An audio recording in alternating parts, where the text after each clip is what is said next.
Hello guys, welcome back to our channel. ఈరోజు మైత్రి థియేటర్స్లో 9:15 AM మీరు ఇలాంటి సినిమా ఎప్పుడు చూసి ఉండరు అనే కాన్సెప్ట్తో సింగిల్ టేక్ డైలాగ్ అని ఆయన చెప్పారు. కానీ దీని డ్యూరేషన్ వచ్చి 109 minutes ఉంది. ఇందులో ఒక 10 minutes స్టార్టింగ్ బోరింగ్గానే ఉంటుంది. ఇంకా ఆ 100 minutes కూడా బోరింగే.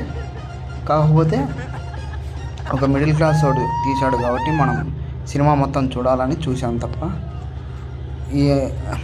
ఇంకేం లేదు. అన్న అయితే చాలా ఫ్రస్ట్రేషన్తో ఎంజాయ్ చేశాడు ఫ్రెండ్స్. ఎందుకంటే ఆయన 1.5 year నుంచి ఆయన ఇన్స్టాగ్రామ్లో ఫాలో అవుతానంట. మనం ఎలాగో డబ్బు సహాయం చేయలేము కాబట్టి ఒక ఫాలోవర్గా ఉండి ఆయనను సపోర్ట్ చేద్దామని ఆయన ఫాలో అయ్యారంట.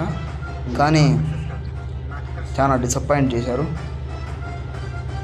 ఆయన చేసే ఎంటర్టైన్మెంట్ని చూసే మనకి చాలా అనిపిస్తుంది, బాగా చాలా ఫ్రస్ట్రేషన్లో ఉన్నాడని. కాకపోతే మాకు ఒక ప్లస్ పాయింట్ ఏంటంటే సినిమా కంటే అన్న చేసిన ఎంటర్టైన్మెంటే ₹100 వర్త్ అనిపించింది.